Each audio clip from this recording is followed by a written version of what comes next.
Hi అండి. ఇవాళ ఒకటి ఇంపార్టెంట్ విషయం చెప్పాలనుకుంటున్నాను. ఇది చాలా చాలా చాలా ఇంపార్టెంట్ అండి. ఏంటంటే పిల్లలకు ఫిజికల్ యాక్టివిటీస్ ఉండాలండి. ఫిజికల్ యాక్టివిటీస్ అంటే ఆడుకోవడం, ఫిజికల్గా ఆడుకోవడం వల్ల ఏమవుతుందంటే వాళ్ళకి ఆలోచించే శక్తి పెరుగుతుంది. First thing. సెకండ్ థింగ్ ఏంటంటే వాళ్ళు ఒక ఏజ్ వచ్చిందంటే వాళ్ళకు మొటిమల్ కావడం కానీ, హెయిర్ ఫాలింగ్ కావడం కానీ అలాంటివి ఉండవు. మంచిగా ఆడుకునే పిల్లలకి. ఇంకొకటి థర్డ్‌ది, వాళ్ళకి లోపల కొవ్వు అనేది పేరుకోదండి.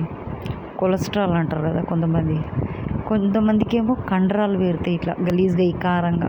ఇట్లా గడ్డలు గడ్డలు అంటే పొట్ట ఇంత లావు కావడం, ఛాతీ ఇంత కావడం, షోల్డర్స్ సన్నగా ఉండడము, వికారంగా అయిపోతారు. అందంగా ఉన్న పిల్లలు కూడా వికారంగా అయిపోతారండి.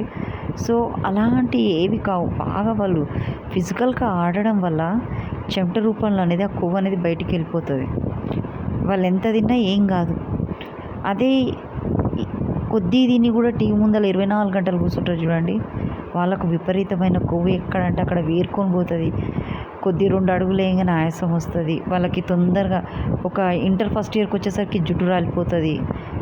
మొటిమలు అయితే అంటే విపరీతమైన వేడి పెరిగిపోతుంది అనమాట వాళ్ళకి. కొంతమంది అంటారు వేడైతే కొవ్వు కరగాలి కదా అంటారు. కొవ్వు ప్లస్ వేడి అనేది రెండు తయారవుతాయి బాడీలో. వేడి ఏం చేస్తుంది, మొటిమలు అట్లాంటి హెల్త్ ఇష్యూస్ క్రియేట్ చేసి అట్లా ఫార్మేషన్ అవుతుంది. ఇక కొవ్వు ఎక్కడక్కడ పేరుకుపోతుంది. అది ఎంత వేడి ఉన్నా కూడా కరగదండి. అంత ఘనం పేరుకుపోతుంది. తిన్నదంతా ఒక కొవ్వులాగా ఫామ్ అవుతుంది. అప్పుడు ఆ పిల్లలు ఎంత అందవికారంగా కనిపిస్తారంటే అందరు కామెంట్స్ చేస్తుంటారు, అరే మోటు లడ్డు, అరే మొటిమలైన పుచ్చుమోకము బట్టతలకాయ కూడా అని అందరు ఎక్కిరిస్తుంటారు. అప్పుడు అయ్యో మా మదర్ పేరెంట్స్ చెప్పినట్టు వినకపోతిని అని అప్పుడు ఫీల్ అయిన లాభం లేదండి. మీ ఇష్టం. నేను చెప్తున్నా. మీరు పిల్లల్ని ఎంత ఫిజికల్గా ఆడుకొనిస్తే వాళ్ళకి హెల్త్కి అంత మంచిదండి. చాలా మంచిది. కానీ సేఫ్ ప్లేస్లో ఆడుకునేటట్టుగా చూసుకోవాలి మనం.